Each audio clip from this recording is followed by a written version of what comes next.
लालू जी और नीतीश जी के जो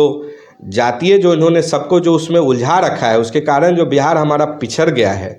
उस चीज़ को तोड़ना होगा। उसके लिए हम सभी बिहार वासियों को, हमारे सभी परिवारजनों को इस चीज़ों को समझना होगा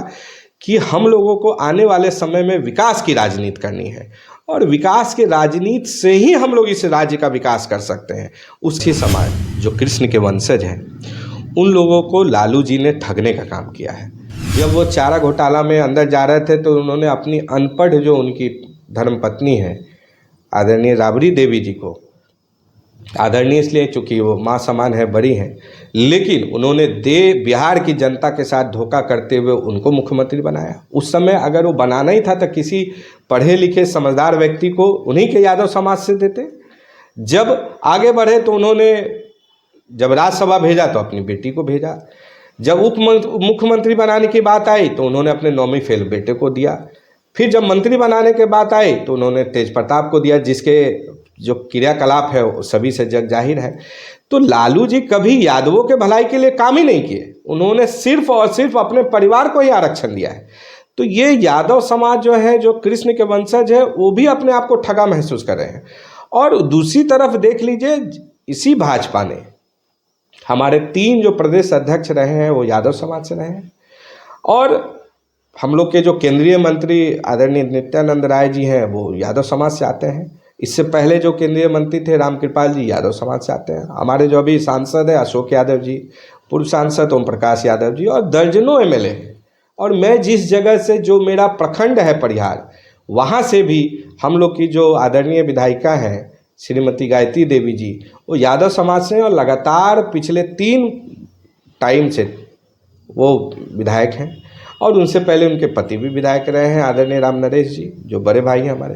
तो इस भारतीय जनता पार्टी ने यादवों को हमेशा से मान सम्मान दिया है, और ये यादव समाज को भी अभी रियलाइज हो रहा है लालटेन का युग कब का ख़त्म हो गया है, और हमारा देश सब चांद पे चला गया है। हम लोग राफेल की बात करते हैं, हम लोग उद्योग की बात करते हैं, हम लोग शिक्षा की बात करते हैं। तो अब ये लालटेन के युग में ये सब संभव नहीं है, ये पुरानी बात है। और आने वाले समय में इसका परिणाम आप देखिएगा, 2025 में यही यादव समाज हम लोग को पूरी मजबूती से भाजपा के साथ खड़ा दिखेगा। अभी 14 तारीख को जो यदुवंशियों का बड़ा समागम हुआ था, वहाँ पे हमारे प्रदेश अध्यक्ष ने बहुत ही क्लियर तौर पे बोला है सबको, पूरे बिहार वासियों को, कि कृष्णवंशी और रघुवंशी दोनों मिलकर के इस लड़ाई को हम लोग लड़ेंगे। और पूरे बिहार के लोगों ने मन बना लिया है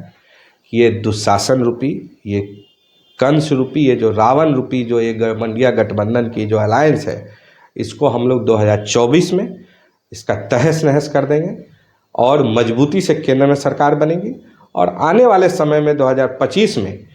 ये बिहार के विकास के लिए हम लोग यहाँ पे डबल इंजन की सरकार बनाएंगे। और ये संकल्प हम सभी करोड़ों लोगों ने लिया है,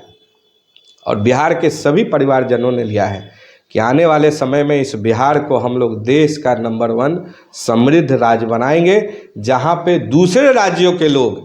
गर्वान्वित महसूस करेंगे कि हम लोग बिहार में काम कर रहे हैं, और हमारे बिहार के लोग दूसरे राज्य में नहीं, अपने राज्य में बहुत ही इज्जत से यहाँ पे कार्य करेंगे, उनको रोजगार मिलेगा, उनके बच्चे यहाँ पे पढ़ेंगे। और यही एक हम लोग का संकल्प है।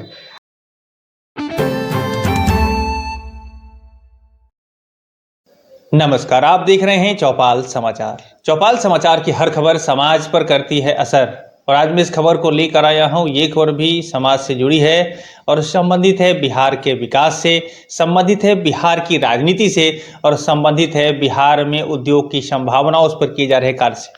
मैं आपको बता दूं कि आज हमारे इस कार्यक्रम में विशेष अतिथि के रूप में कहें मौजूद हैं आशुतोष शंकर सिंह जी, युवा उद्योगपति हैं। एथेनॉल जो आप लोग अभी सुने होंगे, कई जगह पर प्लांट स्थापित हुआ है अपने बिहार में भी, तो ये पूरे देश स्तर पर इथेनॉल को लेकर जाने माना चेहरा है, और इन्होंने जो कार्य किया है वो एक अलग ही लेवल का होता है। तो आज इनसे जो बातें होगी, मैं दर्शकों को कहना चाहूँगा कि ध्यान से सुनिए, समझिए, और जिस कार्य को ये कर रहे हैं आप उस कार्य में सहयोगी सहभागी भी होकर भी समाज और देश का विकास कर सकते हैं। तो बहुत बहुत स्वागत है सर आपका। आपके चैनल के माध्यम से पूरे बिहार वासियों को सबसे पहले मैं छठ की हार्दिक शुभकामनाएं देता हूं और सभी माताओं बहनों को और जो छठ के व्रत रखते हैं उन सबको हाथ जोड़ के प्रणाम करता हूं और अनुरोध करता हूं कि आप लोग बिहार के खुशहाली के लिए छठी मैया से प्रार्थना करें। हम सभी मिलके हम लोग का एक संकल्प होना चाहिए कि हम लोग इस बिहार को, जिसको सब लोग बीमारू राज्य बोलते हैं, इसको हम लोग आने वाले वर्षों में इस देश का सबसे समृद्ध राज्य बनाएं। यही हम लोगों का प्रण है। सबसे पहले जो इस बात की शुरुआत मैं ये करना चाहूँगा, चूँकि आप भारतीय जनता पार्टी से जुड़े हैं और प्रदेश जो हमारे बिहार प्रदेश में कोषाध्यक्ष के साथ में काम कर रहे हैं, तो हम ये जानना चाहेंगे कि राजनीति की स्थिति बिहार की क्या है और खासकर जो चुनावी स्थिति अभी चल रही है और जो आपके आ गए हैं यहाँ पर अमित शाह जी का दौरा रहा मुजफ्फरपुर में, तो राजनीति की स्थिति क्या आपको लग रही है बिहार स्तर पर? देखिए, जो पूरा देश जो है आज बहुत गौरवान्वित महसूस कर रहा है। हम लोग के देश के यशस्वी प्रधानमंत्री आदरणीय नरेंद्र मोदी जी के नेतृत्व में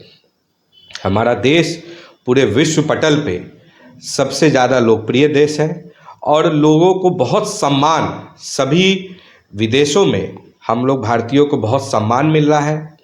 और जैसा कि आने वाला लोकसभा 2024 है,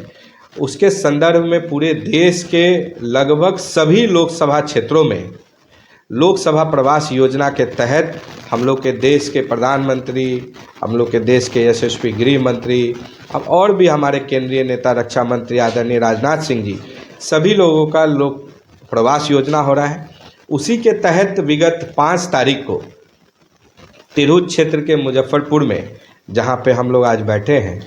यहाँ पे आदरणीय गृह मंत्री जी का कार्यक्रम हुआ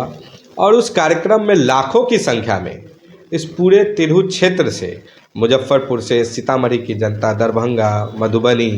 मोतिहारी, बेतिया, शिवहर, वैशाली, सभी की जनता यहाँ पे अपने चहेते लोकप्रिय कर्मठ, जो आज के वर्तमान में हम लोग के आदरणीय प्रधानमंत्री जी का, जिनको हनुमान कहा जाता है, राजनीति का चाणक्य कहा जाता है, उनके रैली में हम लोग जुटे थे और उन्होंने पूरे देश में जो आज जो चल रहा है आदरणीय प्रधानमंत्री जी के नेतृत्व में जो विभिन्न कल्याणकारी योजनाएं चल रही हैं, उसके बारे में जनता से उन्होंने साझा किया सारी जानकारियां। और हम लोग मजबूती से 2024 में नए संसद भवन में 400 से सीटों से जाके हम लोग इस बार जाएंगे और आदरणीय प्रधानमंत्री जी को तीसरी बार लगातार इस देश का प्रधानमंत्री बनाएंगे। जी, तो ये जो आपने कहा जिस तरह की राजनीतिक स्थिति है, आप तो ज़मीन से भी जुड़े हैं और लोगों के बीच रहते हैं, तो मैं एक छोटी सी बात ये जानना चाहूँगा कि ये जो प्रभाव दिख रहा है अब, चूँकि हम लोग भी महसूस करते हैं, तो इस प्रभाव को आप किस स्तर पर डिफाइन करेंगे कि लोगों के, समाज के उन तबके में जहाँ पर अभी विकास का वो जो स्थिति है वो बेहतर होने को लेकर संभावनाएं बनी, उसको लेकर जनता क्या कहती है आपके बीच? देखिए, हमारे प्रधानमंत्री जी के नेतृत्व में लगातार 9 वर्षों से जो हम लोग का जो नारा है 9 साल बेमिसाल, उसके तहत हम लोग पूरे बिहार के सभी लोकसभा क्षेत्रों में हर मंडल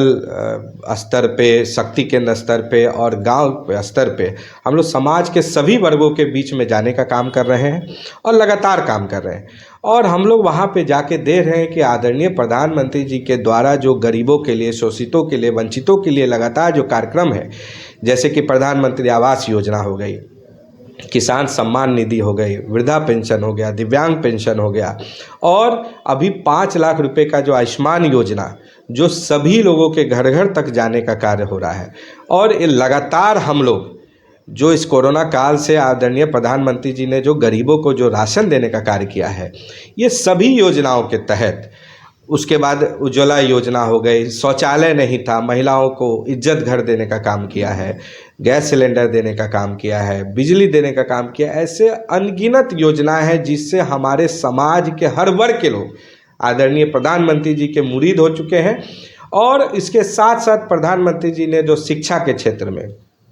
रक्षा के क्षेत्र में, उद्योग के क्षेत्र में, और जो हम लोगों ने उनका जो नारा है आत्मनिर्भर भारत का नारा, उसके तहत जो हम लोग पूरे देश के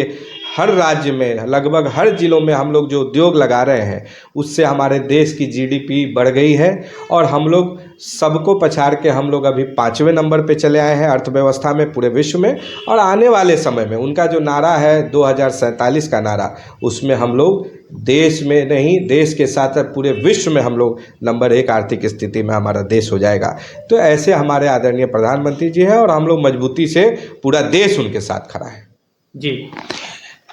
तो दर्शकों को मैं कहना चाहूँगा, जिस तरह से अपनी बात ये रख रहे हैं, आपको कैसा लग रहा है कमेंट कर जरूर बताइएगा। और हम इस जो बातों का जो सिलसिला जारी है ना, हम आगे और बहुत कुछ जानकारी देने वाले, इसलिए इस वीडियो में बने रहिएगा। और आप अपने कमेंट के रूप में हमें प्रश्न भी पूछिएगा, हम अगली बार जब इनसे मुलाकात होगी तो जवाब भी देंगे। इसलिए सवाल पूछिए, हम सब मिलकर बेहतर समाज बनाना याद रखिएगा। एक बात और मैं आपसे जानना चाहूँगा कि आप उद्योग की बात आपने की, बिहार में अभी भी जो स्थिति है, पलायन की बात, जहाँ पर आप देखेंगे अभी छठ का माहौल चल रहा है और बाहर से लोग आ रहे हैं अपने घर को, और रोजगार के लिए बाहर गए थे, बड़ी परेशानी होती है, लॉकडाउन में भी देखा गया है। तो रोजगार को लेकर क्या संभावनाएं बन रही है आपकी नज़र में इस बिहार में? देखिए, मैं एक मध्यम वर्गीय परिवार से आता हूँ। मैं सीतामढ़ी जिले के परिहार प्रखंड के कोरिया पिपरा पंचायत से बिलोंग करता हूँ। मेरे दादाजी उस समय मेडिकल प्रैक्टिशनर थे, स्वर्गीय ठाकुर डॉक्टर राम इकबाल सिंह। उन्होंने अपनी पूरी ज़िंदगी समाज सेवा में गुजार दी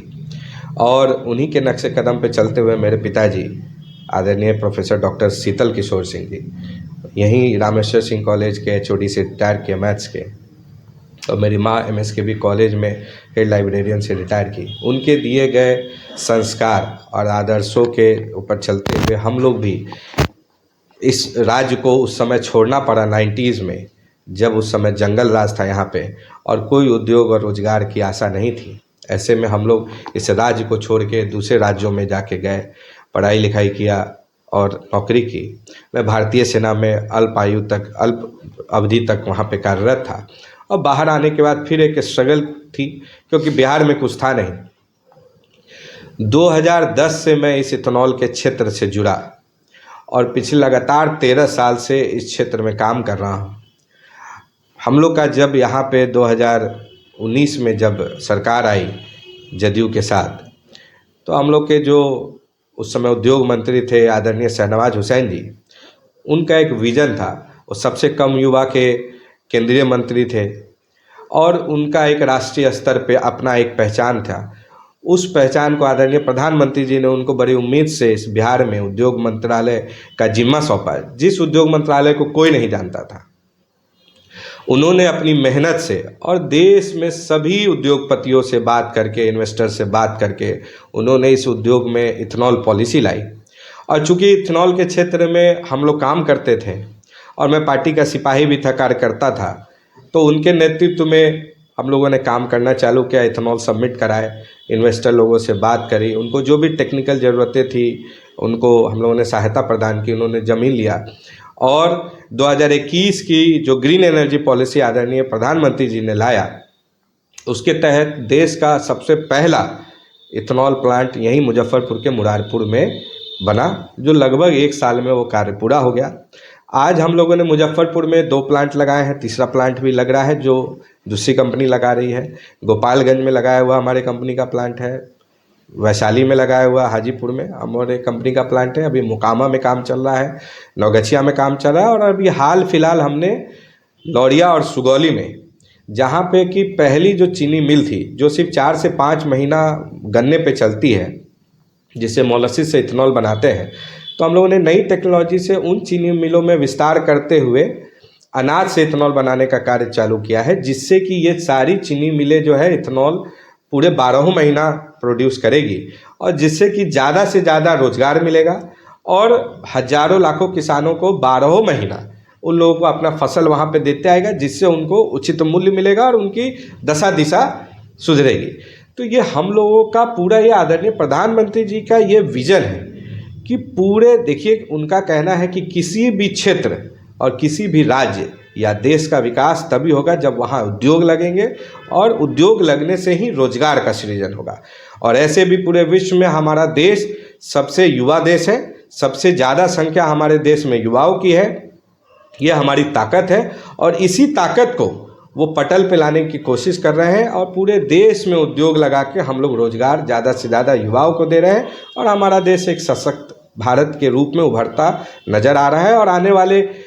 दिनों में जैसे हम लोग बोलते हैं कि भारत भाग्य विधाता, उसी तरह ये दिन दूर नहीं जब पूरे विश्व के लोग इस बात को बोलेंगे कि ये भारत ही है जो उनके देशों का भी भाग्य विधाता बनेगा। तो दर्शकों ने सुना कि किस तरह से बेबाकी से इन्होंने अपनी बात रखी है। और मैं फिर बार बार कहना चाहूँगा, चूँकि आप जब तक रिप्लाई नहीं करते हैं, कमेंट नहीं करते हैं, हमें संतोष नहीं होता है कि हमने जो सवाल पूछे हैं या इन्होंने जवाब दिया वो कितना बेहतर रहा है। चूँकि सारे हमारे दर्शक जो हैं वही आप ही इन चीज़ों को जज करते हैं, तो आप ज़रूर कमेंट करिएगा। हम आपके कमेंटों पर बड़ा ही ध्यान देते हुए अगली वीडियो में उसको हम अपडेट करने का प्रयास करते हैं। अब बात आपने की है इसमें राजनीतिक स्तर पर, जब पहले आप भारतीय जनता पार्टी की जब यहाँ सरकार में सहभागिता थी तब के विकास की बात आपने करी, और फिर अभी वर्तमान की बात आपने अभी नहीं की है। तो वर्तमान स्थिति को लेकर क्या कहना चाहेंगे? क्या इस तरह से बिहार का विकास संभव हो सकेगा? देखिए, ये बड़े निराशापूर्ण है और बहुत खेद के साथ ये बात बोल रहा हूँ कि जब हमारी सरकार यहाँ पे बिहार में बनी थी और जदयू हमारे सहयोगी थे, तो उस समय एक माहौल बना था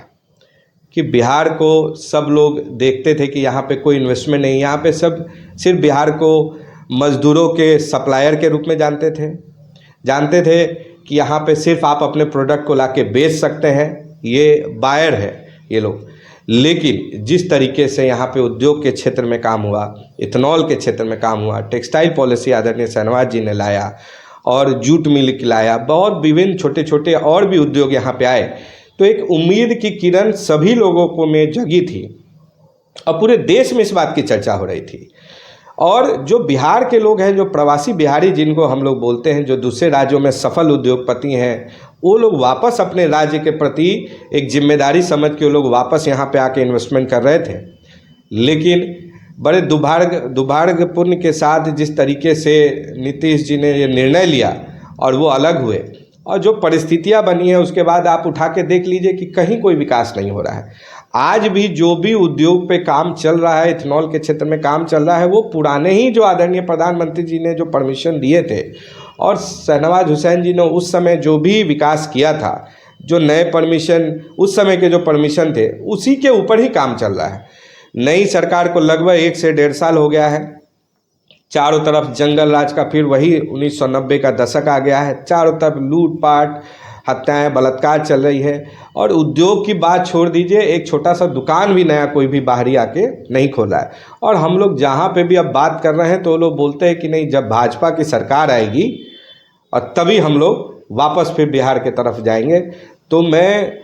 सभी बिहार वासियों से, जो हमारे परिजन हैं, उनसे अनुरोध करना चाहता हूं आपके चैनल के माध्यम से कि आप खुद इस चीज़ का आत्मचिंतन कीजिए, आकलन कीजिए कि जब भाजपा की सरकार 2019 में आई थी और उस समय जो उद्योग के क्षेत्र में जो यहाँ पे काम हुआ था, और आज जब हम लोग सरकार में नहीं हैं और इंडिया अलायंस के जो ये जो घमंडिया गठबंधन के लोगों ने जो नया अलायंस तैयार किया है, उनके समय में, उनके आज जो समय है उस समय देखिए क्या चल रहा है। कहीं कुछ नहीं चल रहा है। आए दिन सब उठापटक चला है, लोग नाराज हो गए हैं, निराश हो गए हैं। लेकिन हम लोग अपने संकल्प के प्रति आज भी हम लोग लगे हुए हैं, दिन रात मेहनत कर रहे हैं कि जो पुराने चालू किए हुए जो प्लांट है उन पे कार्य कर रहे हैं और आने वाले समय में जल्द ही 2024 तक हम लोग उनको पूरा कर लेंगे और 2025 में हम लोग जनता के बीच में इसी कार्यों को लेके जाएंगे और उनको बताएंगे कि अगर आपको अपने आने वाले भविष्य, अपने आने वाले बच्चों के लिए, जो आपके बच्चे हैं उनके भविष्य के लिए अगर अच्छा करना है, आप भी चाहते हैं कि आपके बच्चे इसी राज्य में आपके साथ रहें, उनको रोजगार मिले, अच्छी पढ़ाई मिले, शिक्षा मिले, स्वास्थ्य मिले, तो आप लोग इन सब बिंदुओं पे जरूर ध्यान दें, इन पहलुओं पे गौर करें और 2025 में बहुमत से भाजपा की सरकार लाएं और जिससे कि यहाँ पे राम राज की स्थापना हो सके और हम लोग डबल इंजन की सरकार, केंद्र में आदरणीय प्रधानमंत्री जी और 2025 में यहाँ पे हमारे जो भी नेतृत्व होगा उस भाजपा के नेतृत्व में हम लोग यहाँ पे काम करेंगे। जी, तो देखिए, दर्शकों को मैं कहना चाहूँगा, वीडियो थोड़ा लंबा हो रहा है लेकिन बातें बहुत ही काम की हो रही है। याद रखिएगा, ये माइलस्टोन क्रिएट हो रहा है। आप जब इस वीडियो को देख रहे हैं ना, तो समझ लीजिए कि बहुत बेहतर तैयारी चल रही है और बहुत सारी बातें तो इस वीडियो में हम ला नहीं पा रहे हैं, क्योंकि अभी बहुत देर पहले हम यहाँ पर आए थे और इनसे जो बातें हुई हैं हम उसको वन बाय वन आपके बीच लाने का प्रयास करेंगे। हम आपको वो भी दिखाने का प्रयास करेंगे कैसे विकास हो रहा है। जैसे आप इन्होंने कहा इथेनॉल का प्लांट है या उसकी जो वहाँ पर जो व्यवस्थाएं खड़ी की गई है, हम उसको भी दिखाने का प्रयास करेंगे। इनके सहयोग से हम आशा रखते हैं कि आप भी हमें सहयोग करेंगे, हम चौपाल के दर्शकों को अवगत कराएंगे। लेकिन देखिए, बात ऐसी है ना कि बिहार की, जब मैं राजनीति में मैं आपसे से जानना चाहूँगा कि बिहार की राजनीति में जो समीकरण होते हैं, जातीय समीकरण, उसका भी बड़ा महत्व रहा है और इसको नकारा नहीं जा सकता है। विकास को लेकर के भी लोग सोचते हैं और समीकरण का भी प्रभाव रहता है। तो भारतीय जनता पार्टी समीकरण को दुरुस्त करने या उसको जोड़ने में क्या कुछ प्रक्रिया अपना रही है, वो भी दर्शकों को बताएं। देखिए, भारतीय जनता पार्टी आदरणीय प्रधानमंत्री जी के नेतृत्व में लगातार पिछले 9 साल से पूरे देश में विकास का कार्य करती है और हम लोग सबका साथ, सबका विकास, सबका प्रयास और सबके विश्वास में हम लोग यकीन रखते हैं। इसी मूल मंत्र के साथ हम लोग पूरे देश में समाज के सभी वर्गों तक हम लोग जो जन कल्याणकारी योजनाएं हैं, जो कार्य हो रहे हैं देश में, उस चीज़ों को लेके जा रहे हैं और जनता अब इन सब बातों को समझने लगी है। ठीक है, आपका कहना है कि जातीय समीकरण जरूरी है, लेकिन जातीय समीकरण के साथ साथ यहाँ के स्थानिक लोगों ने भी इन जातीय समीकरण के कारण जो पिछले लगातार 33 साल से लालू जी और नीतीश जी के जो जातीय जो इन्होंने सबको जो उसमें उलझा रखा है, उसके कारण जो बिहार हमारा पिछड़ गया है, उस चीज़ को तोड़ना होगा। उसके लिए हम सभी बिहार वासियों को, हमारे सभी परिवारजनों को इस चीज़ों को समझना होगा कि हम लोगों को आने वाले समय में विकास की राजनीति करनी है और विकास की राजनीति से ही हम लोग इस राज्य का विकास कर सकते हैं। उसके लिए हमको रोजगार चाहिए और रोजगार उद्योग लगाने से होगा, अच्छी शिक्षा देने से होगा, अच्छा स्वास्थ्य देने से होगा। तो जनता भी अब ये चीज़ों को समझ रही है और 2024 में यहाँ के 40 की 40 सीटें यहाँ की जनता ने मन बना लिया है। तो आदरणीय प्रधानमंत्री जी को ही इस देश का अगला वापस में प्रधानमंत्री देखना चाहती है और 2025 में भी यहाँ पे भाजपा की डबल इंजन की सरकार बनेगी। जी, मैं एक बात और जानना चाहूँगा इस मामले में, चूँकि जो मैंने जातीय संगठन और जो बातें की है, समीकरण की बातें की, अभी जैसे गोवर्धन पूजा संपन्न हुआ और उसमें जिस तरह की राजनीति की गई, आपके पूर्व प्रदेश अध्यक्ष और जो भी राज्य मंत्री हैं नित्यानंद राय जी पर उस बारे में चर्चा हुई, उन्होंने कार्यक्रम किया था। तो इन सब चीज़ों का प्रभाव भी कुछ दिख रहा है कि आपके नज़र में क्या कहना चाहेंगे उसको लेकर? उनके ऊपर भी बातें हो रही है और ये भी अपने कार्यक्रम अपने स्तर पर अपने लोगों को जोड़ने, संगठन बनाने पर, जो संगठन के स्तर पर काम कर रहे हैं, उसको क्या कहेंगे? देखिए, यहाँ बिहार की जनता अब सब कुछ जान गई है और आप जिनकी बात कर रहे हैं, यदुवंशी समाज जो कृष्ण के वंशज हैं, उन लोगों को लालू जी ने ठगने का काम किया है लगातार। और आप लोगों को मालूम होगा कि जब लालू जी भी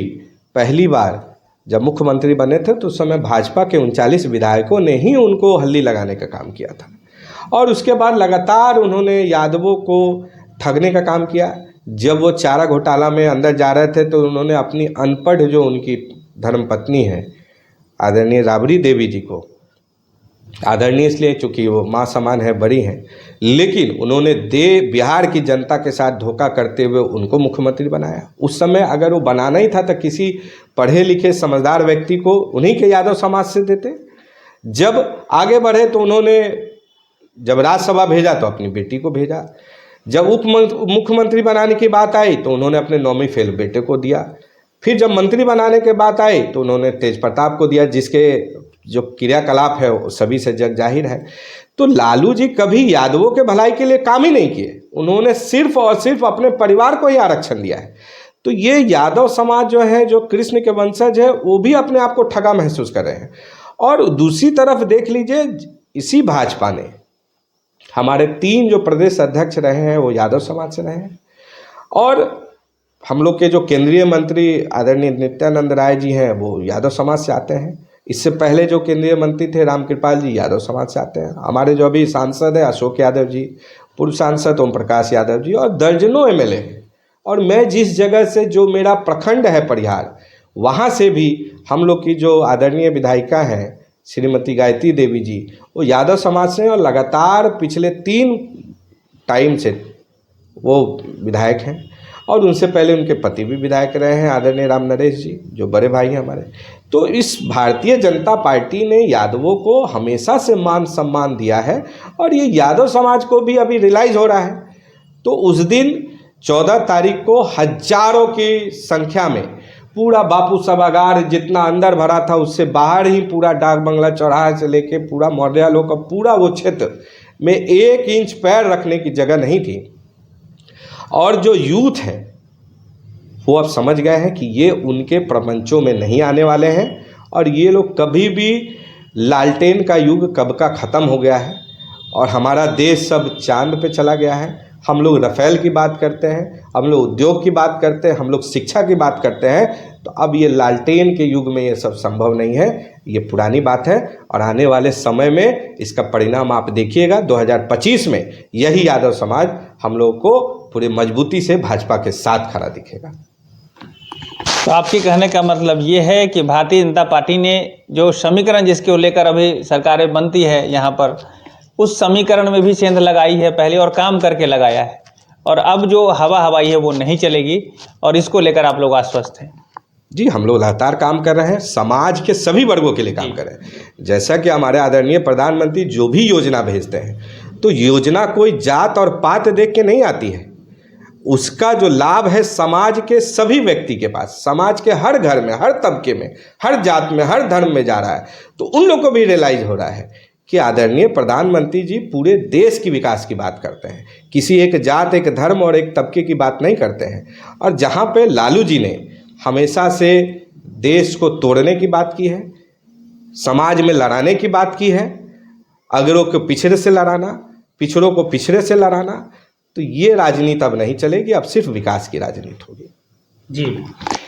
तो देखिए, मैं दर्शकों को ये भी फिर से कहना चाहूँगा कि जो बातों को आपने सुना है कमेंट करिएगा, और मैं आपसे ये भी जानना चाहूँगा कि अभी जो राजनीतिक स्थिति और खासकर जो देखा गया है संसद, जो हमारे जो विधानसभा में जिस तरह की बातें उखड़ कर आई, मुख्यमंत्री जी ने इस तरह का कमेंट किया, और भारतीय जनता पार्टी के सहयोगी दल के जो नेता हैं आपके मांझी जी, उनको जिस तरह से जो किया गया है, इसको लेकर आप अपनी क्या प्रतिक्रिया देना चाहेंगे? देखिए, नीतीश जी भी अपने भाई के ही नक्शे कदम पे चल रहे हैं, लालू जी के नक्शे कदम पे। उन्होंने भी लगातार लव कुश की राजनीति करके कुशवाहा समाज को ठगने का काम किया, दलितों को ठगने का काम किया, पिछड़ों को ठगने का काम किया, जिसका उदाहरण आपने देखा होगा। और ये आज उनके उस क्षणक की, उस दिन की उनके व्यक्तित्व नहीं था, वक्तव्य नहीं था, उनका एक जो उनके सीने में दबा हुआ जो एक, आप बोल सकते हैं कि एक जो शिकायत थी, या जो उनके मन में एक, आप बोल सकते हैं कि दलितों के प्रति जो हीन भावना के वो शिकार से ग्रसित थे, उसका उस दिन पूरे बिहार की जनता ने, पूरे देश की जनता ने देखा कि हम लोग के पूर्व मुख्यमंत्री आदरणीय मांझी जी को जिस तरीके से उन्होंने रेतों का इस्तेमाल किया, वृद्ध व्यक्ति, ऐसे सम्मानीय व्यक्ति जो मुसहर समाज से आके और इतना समाज में काम कर रहे हैं, कार्य कर रहे हैं, इतने विनम्र स्वभाव के आदमी हैं, उनको किस तरीके से नीतीश जी ने उनको बेइज्जत किया, ये तो पूरा दलित समाज देख रहा है। और मैं आपके चैनल के माध्यम से कहना चाहता हूं कि आदरणीय मुख्यमंत्री जी का अब स्वास्थ्य ठीक नहीं है, उनकी उम्र भी हो गई है, उनको एक अच्छे चिकित्सक की ज़रूरत है, एक अच्छे अस्पताल में उनको जाके अपना इलाज कराना चाहिए। और बिहार की जनता को अब बदलाव की ज़रूरत है, और हम लोगों ने मन बना लिया है, जनता ने मन बना लिया है कि 2025 में भाजपा के नेतृत्व में और हम लोग के प्रदेश अध्यक्ष आदरणीय सम्राट चौधरी जी के नेतृत्व में एक अच्छी सरकार बनेगी, और जहां पे हम लोग राम राज की स्थापना करेंगे और डबल इंजन की सरकार, यहाँ पे विकास की बात करेंगे हम लोग। जी, अगर आप व्यक्तिगत बात की जाए तो आपने भी बहुत सारी चीज़ों को बेहतर करने का जो प्रयास किया है सामाजिक स्तर पर, तो अगर आपको भारतीय जनता पार्टी मौका देती है तो आपकी क्या तैयारी है इस चुनाव को लेकर आने वाले समय? देखिए, मैं भारतीय जनता पार्टी का एक सिपाही हूँ, और भारतीय जनता पार्टी में हमारे जैसे करोड़ों सिपाही इस राष्ट्रवाद से प्रभावित होके इस राज्य में नहीं पूरे देश में लगातार 24 घंटे और 365 दिन कार्य कर रहे हैं। और अभी हम लोग के प्रदेश अध्यक्ष आदरणीय सम्राट चौधरी जी के नेतृत्व में मुझे कोषाध्यक्ष की जिम्मेदारी मिली है और समय समय पे महत्वपूर्ण कार्यक्रमों में महत्वपूर्ण जिम्मेदारी मुझे मिलते रहती है। तो हम लोग पार्टी का कार्य संगठन को मजबूत करने के लिए कर रहे हैं और सभी क्षेत्रों में, चाहे वो मेरा गृह जिला सीतामढ़ी हो, शिवहर हो, सभी क्षेत्रों में बूथ स्तर पे हम लोग जाके विभिन्न कार्यक्रमों के माध्यम से हम लोग पार्टी को मजबूत कर रहे हैं और आगे आने वाले समय में भी पार्टी जो भी दायित्व देगी उसको एक भारतीय जनता पार्टी के मजबूत सिपाही के तौर पे हम लोग उस चीज़ को लड़ेंगे। और हम लोग का लक्ष्य एक ही है कि 2024 में आदरणीय प्रधानमंत्री जी को इस देश का तीसरी बार 400 सीटों से जिता के हम लोग को केंद्र में भेजना है और 2025 में बिहार के विकास के लिए यहाँ पे डबल इंजन की सरकार बनाना है और यहाँ पे राम राज्य की स्थापना करना है। तो दर्शकों ने सुना, हमने उन सारे प्रश्नों को आपके बीच लाने का प्रयास किया है जो एक कॉमन बातें हैं जो आप इनसे अपेक्षा रखते हैं। और आगे अगर और कोई बात ऐसी है जो आप जानना चाहते हैं तो आप हमें कमेंट ज़रूर करें। हम आने वाले समय में आपके कमेंट का जवाब इनसे लेकर आप तक पहुंचाने का प्रयास करेंगे। हम आपसे ये भी कहेंगे कि इनकी जो व्यक्तिगत विचार जो इन्होंने अपनी बातें रखी है ये तमाम दर्शकों के लिए समझने का एक जरिया है। आप इसे सोचें, समझें और व्यक्तिगत तौर पर आगे समाज, देश और राज्य के विकास में अपने किस तरह से आप सहयोग करते हैं उसका रास्ता आप स्वयं तय करें, ये हम आपसे जरूर आग्रह करेंगे। आखिरी में आप बिहार की जनता और तमाम देश स्तर पर जो आपको लोग प्यार करते हैं, सुनते हैं, उन्हें क्या अपील करना चाहेंगे? देखिए कि अभी 14 तारीख को जो यदुवंशियों का बड़ा समागम हुआ था, वहाँ पे हमारे प्रदेश अध्यक्ष ने बहुत ही क्लियर तौर पे बोला है सबको, पूरे बिहार वासियों को, कि कृष्णवंशी और रघुवंशी दोनों मिलकर के इस लड़ाई को हम लोग लड़ेंगे। और पूरे बिहार के लोगों ने मन बना लिया है कि ये दुशासन रूपी, ये कंस रूपी, ये जो रावण रूपी जो ये इंडिया गठबंधन की जो अलायंस है, इसको हम लोग 2024 में इसका तहस नहस कर देंगे और मजबूती से केंद्र में सरकार बनेगी। और आने वाले समय में 2025 में ये बिहार के विकास के लिए हम लोग यहाँ पे डबल इंजन की सरकार बनाएंगे। और ये संकल्प हम सभी करोड़ों लोगों ने लिया है